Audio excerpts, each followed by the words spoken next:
Are you tired of small talk? Me too. How do we channel spirit messages? What can angels and demons teach us? What's quantum leaping? How do we shift timelines? Who are the star seeds among us? Are dragons real? Big Souls brings big ideas down to earth. Let's plant some abundant seeds into the garden of your mind. Join the big talk.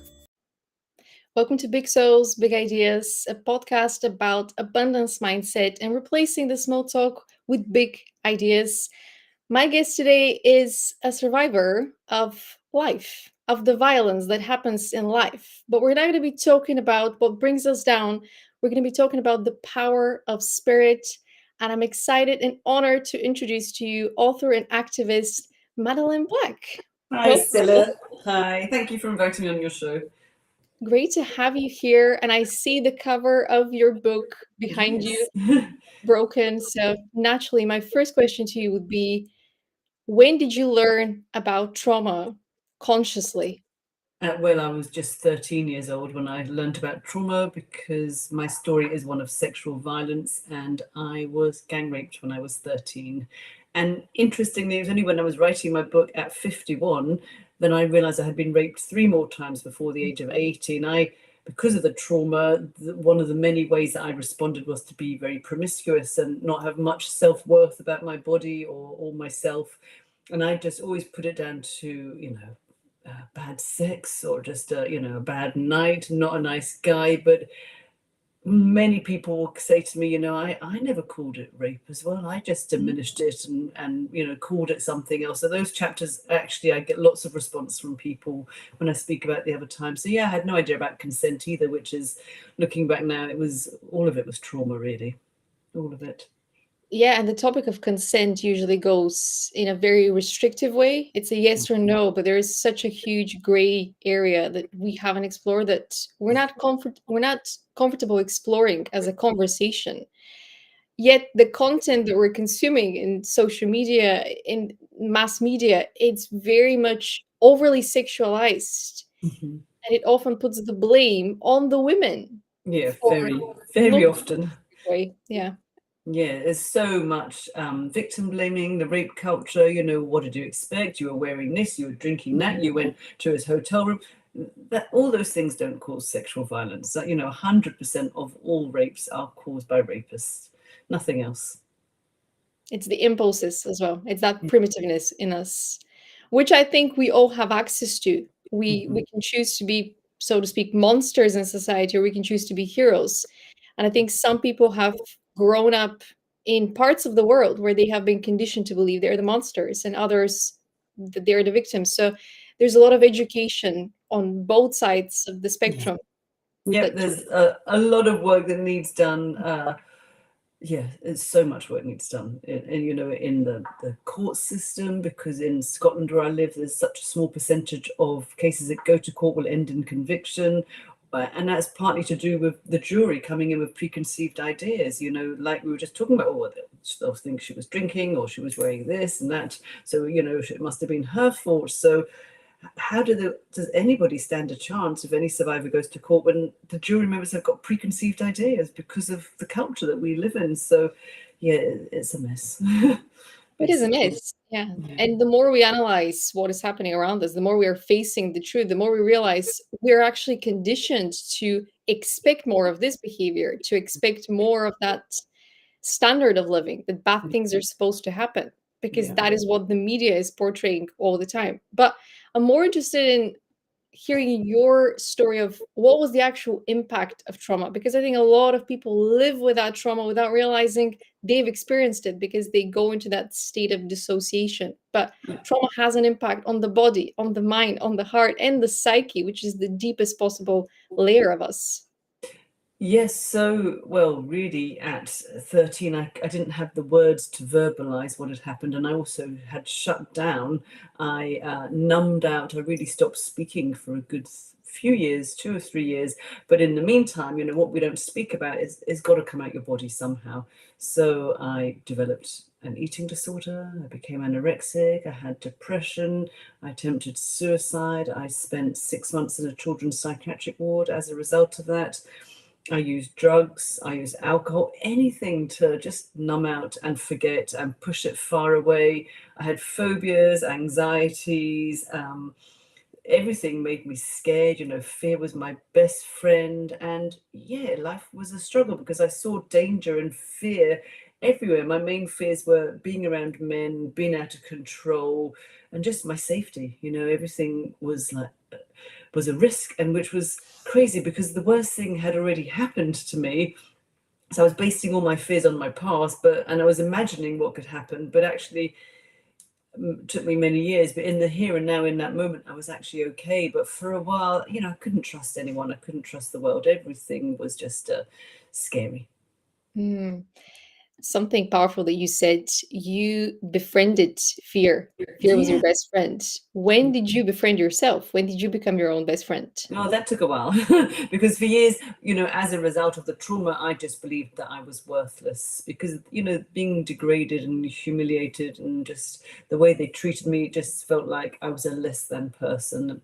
I couldn't work out what I had done in this life. I thought maybe in my past life, maybe I was a rapist or I was a murderer. I was some awful person and this was karma now, but I really couldn't understand it. And that took a long, long time for me to be able to think actually I'm not the events in my life. I'm not what happened to me. I think all of us are so much more. I'm not even my body or the things that they did to it.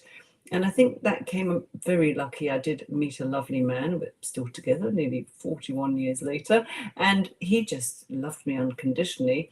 And I at first couldn't understand it because I just thought surely he must see what I see, this worthless person, not worthy of love. But really his unconditional love got through. And I saw that I was lovable. And then I saw that I could give love out, which made a huge difference because I had built this wall around me to block anybody getting in so they couldn't hurt me. But I was really preventing myself from living. Even though I Mm. was protecting myself, I was preventing myself, which is kind of a paradox there. And I saw that if he loved me and I could give love out, I could slowly learn to love myself, which is what I did. So I think maybe becoming a mum, around that age, maybe late 20s, I started to see that I might not be all that happened to me. But it did take many years of just lifting the layers. That's all the way that I see, you do work for a while, you go to therapy or you try alternative therapies and you take off a few layers and you're good for a few years, and then you get triggered, so you go back again. And so it's always just removing the layers till you can just stay steady with it all. And that's really where I'm at now. I can stay very steady and grounded with everything that happens. Not to say I still don't get triggered, which happens occasionally now, but I can just connect in now and just it just passes. But yeah, so now I know I'm not that worthless, useless person, and I didn't deserve what happened to me. But weirdly, which most people might not be able to understand, I wouldn't undo it either because it has, taught me a lot. It's shown me a lot, made me realize that yeah, we all are really very strong if we choose to be. We can get past anything that really happens to us. And yeah, there was a very tough way to learn, but I realized, yeah, that we're not these things that happens to us. And I don't want to hold on to all of that hurt and disappointment. I had to find a way really to let it go. And I think in the letting go, that was when I cared more about me than what had happened to me as well. I love that. We are very fragile as human beings, but we also have the strength of the giants. And it's Yes. only when we're being pushed to our limits we get to discover that strength that lies at the depth. It's almost like a dragon that's hidden in the lair, and Mhm. that dragon has always been in you, the strength of that Yeah. dragon, that wisdom. But it's only until you push to the darkness, the deepest corners, that you get to discover that. Um, I saw a video that you posted online where, at the time of being attacked, you kind of floated outside of your body, Mhm. and there was a Yeah. mystical figure around you. Yeah, there was, and so because of the violence, it really escalated, and there were some things that they were doing which wasn't very nice, which we won't go into details. So I don't want to trigger anyone. And it was only when my memories returned, when my eldest daughter was 13, who's actually 31 today, so it's the other way around her number, and then all my memories returned. And then in the returning of my memories that I had blocked from myself for years, there started to appear this other figure. And for to start with, I couldn't remember. I didn't want to remember these memories. I denied all that I was being shown because it was really revolting. It was really like a porn film in my head, and I was the star of that porn film, and I couldn't accept it because I was still thinking it was a reflection of me, somehow. I know now that's not true. But then I started to see by my side, I could only describe him as a young Tibetan monk who definitely played a part that night. And it took me a while to accept him as well. He really intervened, and I believe he prevented them from killing me. And for years I couldn't understand that, and I still don't always understand it. But if I denied all the evidence of what they did to me, and if I denied his existence, I saw that actually the memories weren't going to harm me. I was going to drive myself crazy. The denial was just so huge in my head, and I couldn't sleep. And I was going, oh my, what's going on? This is crazy. So I had to accept what they did to me, and somehow that he was part of what took place that night. And I can only really, in my understanding, think that because I was very close to being killed, that somehow I just went to another dimension and I just saw my protector. That's the only way I can describe it. It's a powerful recollection of the memories and a powerful way to look at the situation from a different angle. When I went through my spiritual awakening, which was about a year ago, and I started kind of seeing things, unlocking memories, and making sense of the world in a different way, one of the things that were kind of shown to me was that we are onboarded onto Earth with all of this heavy trauma, which is designed to break us. It's designed to break our hearts to the point where we give up on ourselves, because that link that we have with our higher self, with our spiritual self, with our meaning, with our purpose, it happens through the heart. So if they manage to break our hearts, we won't be able to achieve our purpose on earth. And so the people that go through the harshest lessons, seasons, experiences, they have a really big calling. They have a really big purpose, and they can only stop you from achieving that, channeling your potential when you're younger, because you don't know how to defend yourself. But we are always protected. And I think there is power in knowing that, especially for people that are going through the harshest war zones at the moment in the world, because trauma happens in so many different ways. Trauma is really an attack on our freedom to be who we are, to be ourselves freely. And having experienced that trauma and having lost your way, your connection with love, I suppose, and then returning back to love, what did it take for you to learn how to trust? I know you kind of briefly talked about it, that it was impossible for you to trust people. And Yeah, I yeah. think it was seeing really that fear was my imagination. There's kind of two acronyms for fear. One is false evidence appearing real, and that's what I had done for years. And there's another one that is face everything and rise. And I just really thought, I've done the first one for years and years and years. Why don't I try something different? That's clearly not been working too well, because it just fed my phobias and my anxieties and my fears. So I started to challenge my fears, which is not really for the faint-hearted, but it was the only way I could really see that it was all part of my imagination. So little things I was scared of. I'd get in my car, I would put the buttons down, I couldn't put the light on. If I had to go into a room or even to go into a cupboard, I'd need the light on. I couldn't put my bin down the end of the garden. If my husband was away, I would cross the street if there was a man there. So I started to do things that scared me. I used to put myself into situations that showed me that actually I am safe and I'm okay, and that's finished and it's past. And that really helped me to just become, I guess, more trustful of myself, the world, and realize that I was okay now. The pictures, when the memories come back, they're so powerful. You feel like you're back there again. But when you can really just stand and watch the show, it is just a show, it's just pictures. And the more you can stand in the show, it dilutes the energy it has on you, it dilutes the impact. And I just, going back to therapy as well, when the memories returned, was just a huge way to just dilute the effect it had on me. And that's when I started to play all these challenging my fear games. So yeah, it's not really for the faint-hearted, but that was the only way my mind could see, you're actually okay, you're safe. I think trusting others begin with trusting yourself, and especially when you find yourself kind of having been attacked and having been exposed to that shock without being in control, losing that control. I think it's that you're afraid that you're going to lose control of your life. So you try to make your comfort zone smaller in a way that you Yeah, can control it. yeah. So I am a psychotherapist as well, and when people want to be in control all the time, it's because they're just avoiding what they really need to do. So I think if I tidy all my house and I got my washing out on the line and my room's all tidy, everything's in control. We can convince ourselves, but actually in our mind, it's like a cupboard or a little door at the back. We just shove everything in. So I guess I was opening all the windows and all the doors in my house and just exposing everything. It was like exposure therapy. I didn't realize that's what I was doing, but that's really what I did, because if we just shove everything in a cupboard and shut the door, slam it, eventually it's a mess for a start, but things are going to start falling out, and it's leaking out of our bodies. So I had to just face it eventually, but it took a long time for me to realize that. It took me years of avoiding before I realized, you need to step into these darkest chapters, not run from them anymore. And that's what I did.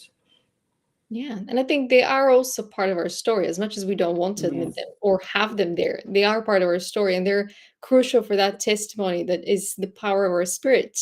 There was something that you said that kind of, I agree completely with it, that we're not the body. I think we are temporarily in the body, and we shift bodies as we shift timelines and we shift lives, if you believe in, the multiverse. But we don't have that understanding. When we come to Earth, we think this is the body. And especially when somebody or something attacks us, it wants to bring us down to, you are just your body, you're just your vessel. When our soul, our spirit is so powerful. And I think this is what we have been robbed of as humanity. We have been robbed of the power of our spirit through all of these stories that wanted to bring us down to the level of just being victims, or just being no better than animals, to explore both ends of the spectrum once again. What would you say is the key to really walk on that path of forgiveness? Whether you need to forgive yourself for having found yourself in the role of the victim or the animal. I think it goes both ways. Yeah, I never really intended to forgive them. I kind of call myself an accidental forgiver. So it was really at the end of these 3 years of therapy that my therapist, and then I was challenging myself because they were Americans. I went to see a male American therapist, so I was really challenging myself in all ways. He just said, maybe they weren't born rapists. And he just came out with this sentence one day. It's just a very short sentence, but it was like he shot an arrow into my heart, and it was like, oh, how could he say something really so stupid to me? I was like, really, like, what an idiot. Why would he say something like that? But then it wouldn't go out of my head, and it just, I just couldn't get that thought out. Maybe they weren't born rapists. What is he? Because I believed that they were sadistic animals, just very underdeveloped human beings, just a very immature species that, just weren't a civilized human being, an animal. But I started to see that, like me, they came in just an innocent child. And I felt compassion in my heart, because I've done a really good job of cleaning up my trauma, of living my life as best as I can, refusing to be identified. Became a mum when I thought I'd never become a mum. I'm now going to be a grandma as well. So it's just all these things that I put in place. I had healed, and I've got a fabulous life. But I thought they've got to live with what they did, and that's when I felt compassion. And then I thought, I deserve peace as well. I'm still holding on to the anger and the bitterness and the hate, which affected, obviously, not just me. It affected my husband, my kids, anyone around me. And I thought, I don't want to hold on to this forever, and I need peace. So I just made a decision very quietly in my heart. I don't know where the idea came to me, that if I chose to forgive them, then I could let it all go. I could just say it's enough. I'm tired of hanging on to all of this trauma, as you spoke about. And I just saw that it was really my key to freedom. It really just cut any links that tied me to them, tied me to my past, and it basically set me free. And it is free. It's you can do it very quietly by yourself. You don't need to announce it. You don't need to meet the person. You can just make that decision by yourself. But it was a process. Maybe it was just the final piece of my jigsaw of healing. I don't know. And I would never ever have imagined that years ago.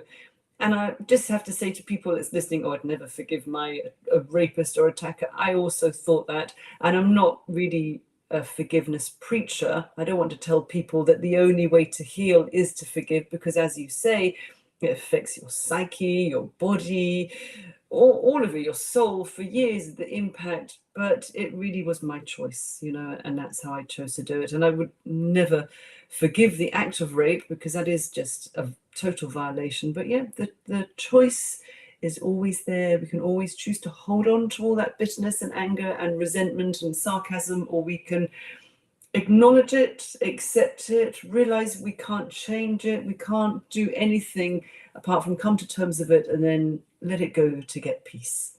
Mm.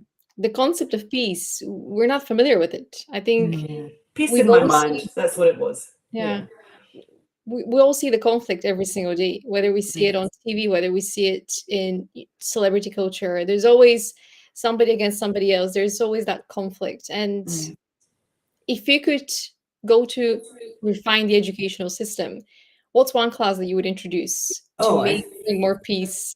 Well, I think for what we're talking about from a very, very young age, talk about consent. And not just within a sexual relationship. When we were little, go and give your granddad a kiss, go and sit on your uncle's lap, go and kiss everybody goodnight. Just a little girl and you're forced to do these things, give everybody a hug, even your granny with the hairy chin, go and kiss her. All these things you might not want to do. So just talk about what is a relationship, what is respect, what is healthy boundaries, what is acceptable to your body and what's not acceptable. Teach someone, a little child, to speak out, say no if someone says, let's keep this a secret between ourselves, we won't tell anyone, just be between you and me. That's the red flags. Teach them the red flags, what is acceptable, what areas can be touched or not touched without your consent. Giving them the choice and giving them the power of their voice to say, stop, no, you're making me feel uncomfortable, I don't want that to happen to me, whatever they're talking about. It could be anything. It doesn't have to be about sexual relationships, it could be just anything. So I think we need to be very clear of healthy boundaries for relationships to make healthy relationships. Yeah, which I think what you're describing is also educating the parents how to hold space for their children versus how to impose their beliefs and what they experience, because some parents haven't really overcome their trauma. So they might be acting out from that wounded place and on a subconscious level to kind of impact the same level of trauma that they experienced, which is where I think a lot of generational cycles are created and a lot of very young children have to experience the harsh lessons of being in a dysfunctional family because the parents, the grandparents, they didn't learn their lessons. And but even saying that everybody is really doing the best that they can do with the tools that they have. We know there's so much trauma and it's not really dealt with at all. I would also like to make available counseling or therapy that's available to everyone, because I'm privileged, I could afford to pay for it. I've had tons load of therapies, alternative therapies, talking therapies, different therapies. Make it available for everyone. It shouldn't be that I can afford to go and pay £50 a session so I can pay for it for years. Not everyone can do that. You're on a waiting list for years, months, and that doesn't help. If the situation is immediate, if you're in crisis, it's awful. But so I do think people are doing the best that they can do with the tools that they have, which doesn't mean it's always good enough, but they are doing the best job that they can do.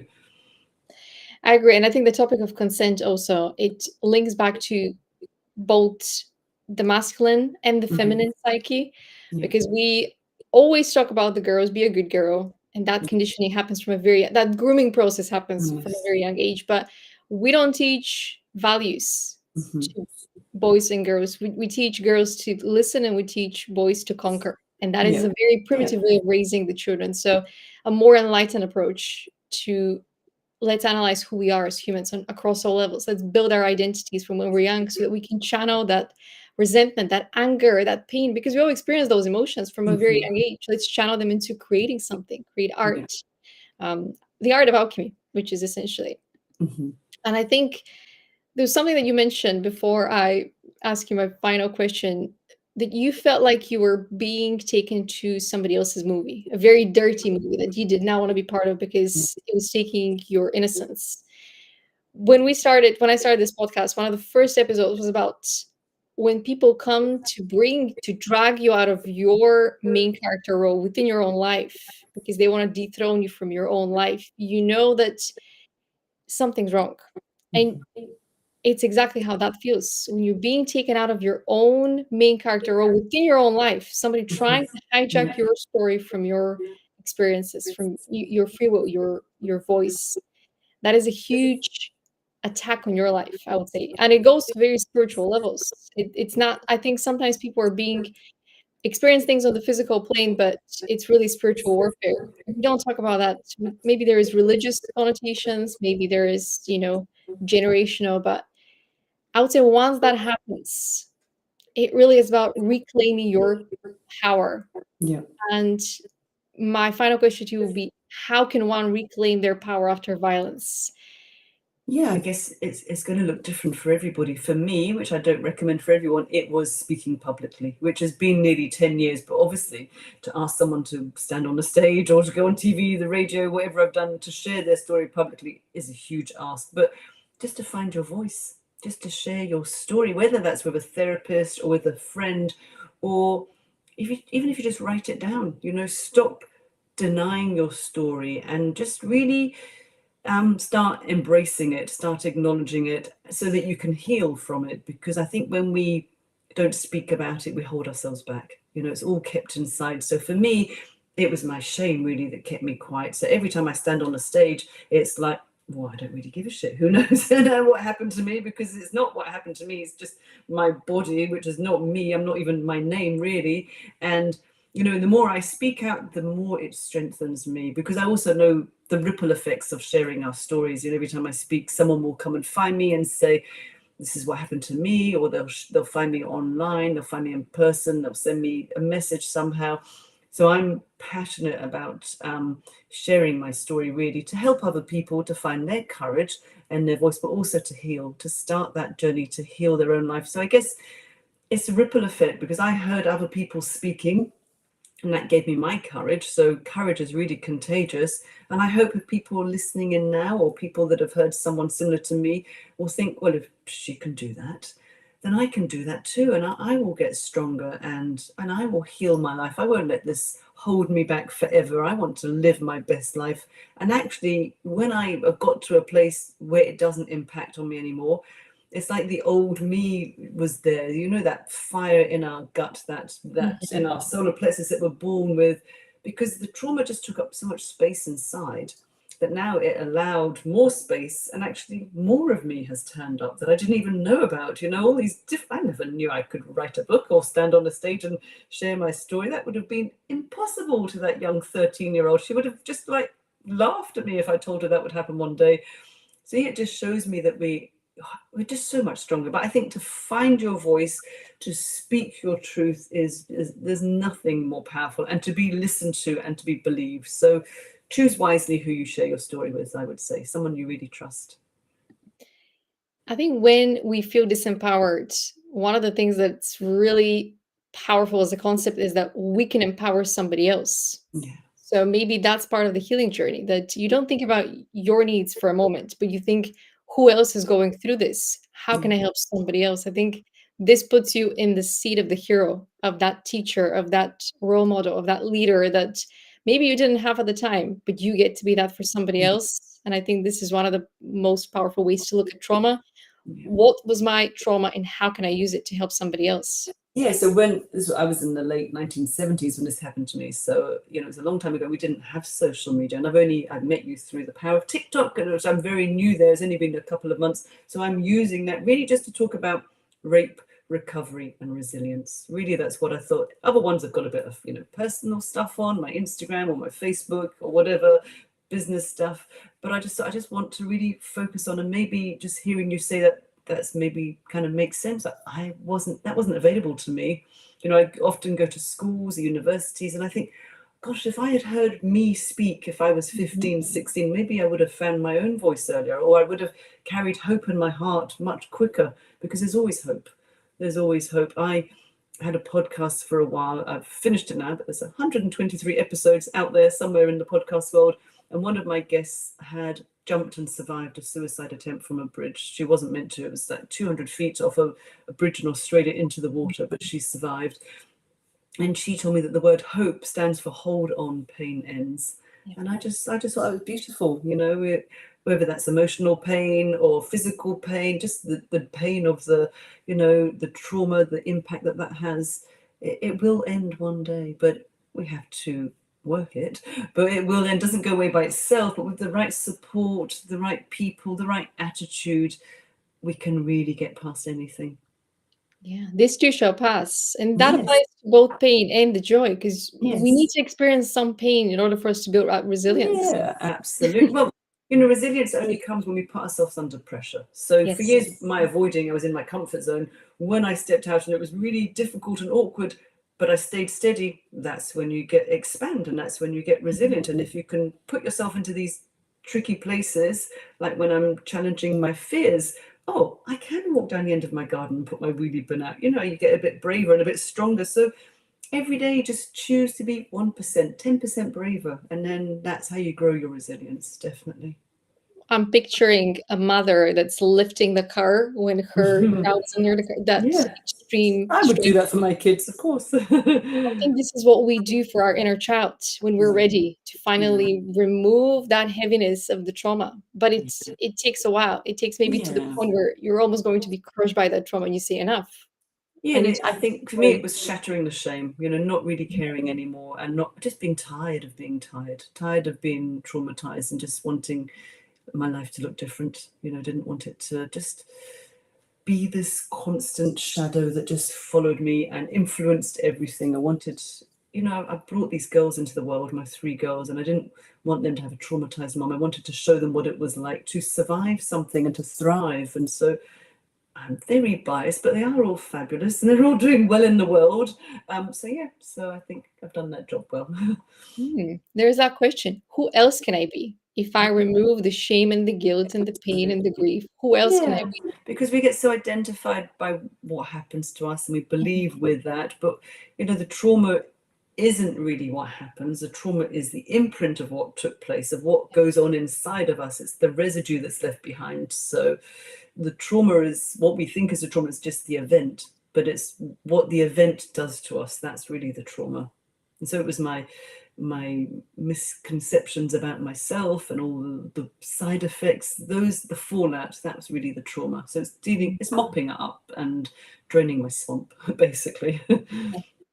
Well, Eckhart Tolle talks about the pain body, that we all have a pain Yes. body. And when Yeah. something traumatic happens, that pain body just increases. But because Yeah. it's invisible, the rest of the world just sees us for the human. They don't see that the pain body has increased. They don't see that we are going Well, through. some people can see it. I think once we've done the work, you can tell if someone's holding sadness or holding pain, or they're numbing out, or they're not really connecting, or they're not really present. I think it takes someone that's done that journey to go, oh, there's something not quite right there. We are glass houses, really. We can see other people's stuff. If we choose to, we can see it. I think some people are closing their eyes to Yeah. seeing other people's sadness or grief because they would have to face themselves also. They Yes. would have to face certain aspects of themselves. But what would you say to somebody who's listening to this episode and other content like that, and they know somebody who's dealing with the trauma healing, the grief? They haven't experienced it firsthand, but they want to be of help. They want to support. What would be your advice? Just go at their pace. Never judge, never question, never ask them, why didn't you do it? Just really follow their lead and just be there for them. Like how you would want yourself to be treated, someone that's just going to hold that space for you and do nice things for them, run them a bath, go for nice walks, whatever they want to do, but just be there without any judgment and give them time and space to heal. And just to know that they're loved and supported, I think is so powerful, and not judged. That's really more than you can do for anyone. Make yourself available, but with that open space where you allow them to have their needs and whatever their needs be, honoring them. Yeah. I think what you mentioned earlier was we all need role models in society that are different, that are authentic.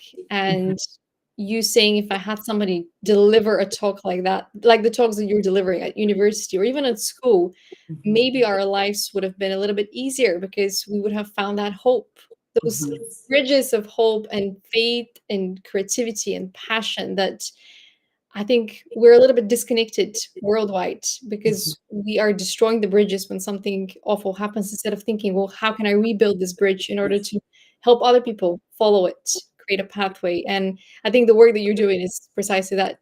You might have suffered something extremely awful, something that nobody at any age should experience, especially a 13-year girl. But you've used the bricks that were thrown at you to build structures for others to follow your footsteps of hope, of courage, of recovery. And so, thank you for sharing your story, and thank you for joining the Big Souls crew on the podcast. You're very welcome. I'm delighted to have been a guest, so thank you for asking me. I think one final question would be, has the concept of courage changed over the years for you? Has the concept of courage? Well, yeah, people say that I am courageous, but I don't want to be called brave or courageous. I want this to be normal, that we can have these courageous conversations, but without them thinking that they're courageous, that we can speak about the big things, like in schools, like it would be okay for a young person to go up to a teacher and say, I was raped last night, I don't know what to do, because otherwise, if we just never speak about it, we brush it under the carpet, we're not changing anything. So yeah, I think in the beginning I felt I was very brave to speak out publicly, but now it's like my duty. If I can do it, then I feel I have to do it. So I don't really think of myself courageous anymore, but it is courageous even just to ask for help, just to say those words after being quiet for many years. And as a therapist, I worked with people that came to me in their 50s and they were raped by family members at 5 and they never told anyone till they told me. So that's brave as well. But yeah, there's so many levels to braveness. But I think the hardest thing was asking for help. Now it's easy for me it's really okay to speak out. It doesn't cause me any distress. It actually really strengthens me because I see the power of sharing our stories. It really is, it heals other people as well as heals me. So it's a win-win. Yeah. And we have normalized the hardships of society. We have normalized the corruption. As you mentioned, we need to be open to exploring all the topics in a safe space, whatever the context, whatever the content of those conversations. Because if we are being put to shame for asking for help, then how are we ever going to shift our mental health as a society for the better? We need Yeah. to be able to raise our voice and use it to share what really is going on inside of us. Absolutely. Yeah. Well, thank you for leading with your voice. And You're welcome. thank you for raising the children of the future, raising them with good values. Thank you. Thanks, Madeleine.